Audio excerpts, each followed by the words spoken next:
ಮಾಡಿದ್ವಿ ಅದೆಲ್ಲ ನೆರವೇರ್ತಾ ಇದೆ. ಅವ್ರ ಇಷ್ಟಾರ್ಥಗಳು ನೆರವೇರ್ತಾ ಇದೆ. ಬಂದಿರೋಂಥ ಸಮಸ್ತ ಭಕ್ತಾದಿಗಳು ನೀರಿನ ವ್ಯವಸ್ಥೆ, ಕುಡಿಯುವ ವ್ಯವಸ್ಥೆ, ಪ್ರಸಾದ ವ್ಯವಸ್ಥೆ ಎಲ್ಲ ಮಾಡಲಾಗಿದೆ. ಎಲ್ಲರೂ ಬಂದು ಪ್ರಸಾದ ಪಾತ್ರ ಇವತ್ತು ಬೆಳಗ್ಗೆ ಪಂಚಾಮೃತ ಅಭಿಷೇಕ ಆಯಿತು, ಆಮೇಲೆ ಹೋಮ ಆಯಿತು, ಅಲಂಕಾರ ಆಯಿತು. ಈಗ ಮತ್ತೆ ನಿತ್ಯ ಪೂಜೆ, ನಿತ್ಯ ಪ್ರಾರಂಭೋತ್ಸವ ನಡೀತಾ ಇದೆ. ಬೆಳಗಿನಿಂದ ಭಕ್ತಾದಿಗಳು ಯಾವ ರೀತಿ ಬರ್ತಿದ್ದಾರೆ? ಬೆಳೆಯಿಂದ ಭಕ್ತಾದಿಗಳು ಸಾತ್ವಿಕ ಬರ್ತಾ ಇದ್ದಾರೆ. ಇದೇ ಥರ ಸಾಗಿಸ್ಕೊಂಡು ಪ್ರಸಾದದ ವ್ಯವಸ್ಥೆ ಎಲ್ಲ ಚೆನ್ನಾಗಿದೆ. ಎಲ್ಲ ಪ್ರಸಾದ ವ್ಯವಸ್ಥೆ, ಊಟದ ವ್ಯವಸ್ಥೆ, ನೀರಿನ ವ್ಯವಸ್ಥೆ ಎಲ್ಲ ವ್ಯವಸ್ಥೆ ಮಾಡ್ತೀವಿ. ಓಕೆ. ಇವತ್ತು ಕನ್ನಡಿಗರಿಗೆ ಬಹಳ ವಿಶೇಷವಾಗಿರ್ತಕ್ಕಂಥ ದಿನ. ಅದರೊಳಗೂ ದಕ್ಷಿಣ ಕರ್ನಾಟಕದಲ್ಲಂತೂ ವಿಶೇಷವಾಗಿ ನಾವು ಇದನ್ನು ಆರಾಧಿಸ್ತೇವೆ. ವರಮಹಾಲಕ್ಷ್ಮಿಯನ್ನು ಪೂಜೆ ಮಾಡ್ತಕ್ಕಂಥದ್ದು ಇಲ್ಲಿ ನಡ್ಕೊಂಡು ಬಂದಿರತಕ್ಕಂಥ ಬಹಳ ದೊಡ್ಡ ಪರಂಪರೆ. ಅದರಲ್ಲೂ ಕರ್ನಾಟಕದಲ್ಲಿ ವಿಶೇಷವಾಗಿರ್ತಕ್ಕಂಥ ಒಂದು ಕ್ಷೇತ್ರ ಅದು ಗೊರವನಹಳ್ಳಿ ಮಹಾಲಕ್ಷ್ಮಿ ಕ್ಷೇತ್ರ. ನಾವು ಹಿಂದೆ 12 ವರ್ಷದ ಹಿಂದೆಯೂ ಕೂಡ ಇಲ್ಲಿ ಬಂದಿದ್ವಿ. ಅವತ್ತಿಗೂ ಇವತ್ತಿಗೂ ನೋಡಿದ್ರೆ ಭಾಳಷ್ಟು ಅಜಗಜಾಂತರ ವ್ಯತ್ಯಾಸ ಆಗಿದೆ. ಭಾಳಷ್ಟು ಬದಲಾವಣೆ, ಭಾಳಷ್ಟು ಬೆಳವಣಿಗೆಯನ್ನು ಆ ಲಕ್ಷ್ಮಿ ಮಾಡಿಕೊಂಡಿದ್ದಾಳೆ. ದೈವ ಸಂಕಲ್ಪದಲ್ಲಿ ಏನು ಬೇಕಾದರೂ ನಡೆಯುತ್ತೆ ಅನ್ನೋದಕ್ಕೆ ಈ ಕ್ಷೇತ್ರವೇ ಸಾಕ್ಷಿ. ಒಂದು ಚಿಕ್ಕ ಒಂದು ಊರಿದೆ. ಚಿಕ್ಕದಂದರೆ ಭಾಳ ಕುಗ್ರಾಮವಾಗಿದ್ದಂತಹ ಒಂದು ಊರು. ಒಂದು ಕಾಲದಲ್ಲಿ ಕೆಲವೇ ಬೆರಳೆಣಿಕೆ ಮನೆಗಳಿದ್ದಂತಹ ಈ ಊರು ಇವತ್ತು ಇಷ್ಟು ದೊಡ್ಡ ಕ್ಷೇತ್ರವಾಗಿದೆ. ಮುಂದೊಂದು ದಿವಸ ಇಡೀ ದೇಶ ಗುರುತಿಸ್ತಕ್ಕಂಥ ಕ್ಷೇತ್ರವಾಗುವುದರೊಳಗೆ ಅನುಮಾನನೇ ಇಲ್ಲ. ನಮಗೆ ಈಗಷ್ಟೇ ಹೇಳಿದ್ವಿ, ಒಳಗಡೆ ದೇವರ ದರ್ಶನವನ್ನು ಮಾಡ್ಕೊಂಡು ಬಂದಾಗಲೂ ನಮಗೆ ಅನಿಸಿದ್ದಿಷ್ಟು ಏನಂತಂದರೆ, ಇನ್ನು ಕೆಲವೇ ವರ್ಷಗಳಲ್ಲಿ, ಬಹುಶಃ ಈ 12 ವರ್ಷದ ನಂತರ ಇವತ್ತು ಬಂದು ಇದನ್ನು ಮಾತಾಡ್ತಿದ್ದೇವೆ, ಇನ್ನು 12 ವರ್ಷದ ಒಳಗಡೆ ಇನ್ನೊಂದು ಸ್ವರ್ಣ ದೇಗುಲ ಅಂತ ಆದರೆ ಕರ್ನಾಟಕದಲ್ಲಿ ಅದು ಗೊರವನಹಳ್ಳಿಯ ಮಹಾಲಕ್ಷ್ಮಿಯ ದೇಗುಲ, ಸ್ವರ್ಣ ದೇಗುಲ ಆಗೇ ಆಗುತ್ತೆ. ನಾವು ತಮಿಳುನಾಡಲ್ಲಿ ಅಷ್ಟೇ ಗೋಲ್ಡನ್ ಟೆಂಪಲ್ ಅಂತ ಕರೆದಿದ್ದೀವಿ. ಆದರೆ ಕರ್ನಾಟಕದಲ್ಲಿ ಗೋಲ್ಡ್ ಅನ್ನುವಂಥದ್ದಕ್ಕೆ ಏನರ್ಥ ಅಂತಂದರೆ ಕನಕ ಅಂತ. ಕನಕ ಅಂತಂದ್ರೆ ಏನರ್ಥ ಅಂದರೆ ಲಕ್ಷ್ಮೀ ಬೇಕು. ನಾಡಿನ ಜನತೆಗೆ ವರಮಹಾಲಕ್ಷ್ಮಿ ಹಬ್ಬದ ಶುಭಾಶಯಗಳು. ಪ್ರತಿ ವರ್ಷದಂತೆ ಈ ವರ್ಷವೂ ಸಹ ನಮ್ಮ ಗೊರವನಹಳ್ಳಿನಲ್ಲಿ ವರಮಹಾಲಕ್ಷ್ಮಿ ಹಬ್ಬ ಆಚರಣೆ ಮಾಡ್ತಾ ಇದ್ದೀವಿ.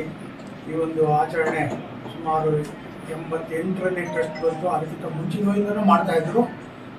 ದಿನೇ ದಿನೇ ದಿನೇ ಅಭಿವೃದ್ಧಿ ಹೊಂದ್ತಾ ಇದೆ ಈ ಒಂದು ಕ್ಷೇತ್ರ. ಈ ಒಂದು ಕ್ಷೇತ್ರಕ್ಕೆ ನಮ್ಮ ರಾಜ್ಯದ ಅಲ್ಲದೆ ಇತರೆ ರಾಜ್ಯಗಳಿಂದಲೂ ಜನರು ನಂಬಿಕೆಯಿಂದ ಬಂದು ಒಂದು ಪೂಜೆ ಪುರಸ್ಕಾರ ಮಾಡ್ಕೊಂಡು ಹೋಗ್ತಾ ಇದ್ದಾರೆ. ಅದೇ ರೀತಿ ಆ ಬರುವಂಥ ಭಕ್ತರಿಗೆ ನಾವು ಒಂದು ದಾಸೋಹ ಭವನವನ್ನು ಈಗ ಹೊಸದಾಗಿ ನಿರ್ಮಾಣ ಮಾಡಿದ್ವಿ. ಒಂದು ಭಾಳ ಸಣ್ಣದಿದ್ದು ಈಗ 1000 ಜನ ಅಟ್ ಎ ಟೈಮು ಬಂದ್ರೂ ಅವ್ರಿಗೆ ಕೂತ್ಕೊಳ್ಳೋಂಥ ವ್ಯವಸ್ಥೆಯನ್ನು ಮಾಡಿದ್ದೀವಿ. ಇವತ್ತು ಸುಮಾರು ಒಂದು 25,000 ಜನ ಬರ್ಬೋದು ಅಂತ ನಾವು ಆಲ್ರೆಡಿ ರೆಡಿ ಮಾಡ್ಕೊಂಡಿದ್ದೀವಿ. ಊಟಕ್ಕೆ ವ್ಯವಸ್ಥೆ ಆಗ್ಬೋದು, ತಿಂಡಿ ವ್ಯವಸ್ಥೆ ಆಗ್ಬೋದು. ಇವತ್ತು ಮತ್ತು ನಾಳೆ ಮತ್ತು ನಾಳಿದ್ದು 3 ದಿನ ಕಂಟಿನ್ಯೂ ರಜಾ ಇರೋದ್ರಿಂದ, ಸರ್ಕಾರಿ ರಜಾ ಇರೋದ್ರಿಂದ ಇವತ್ತು ಸ್ವಲ್ಪ ಕ್ರೌಡ್ ಕಡಿಮೆ ಇದೆ. ಬೆಳಗ್ಗೆಯಿಂದ ಈಗ ಸ್ವಲ್ಪ ಜಾಸ್ತಿ ಆಗ್ತಾ ಇದೆ ಜನ.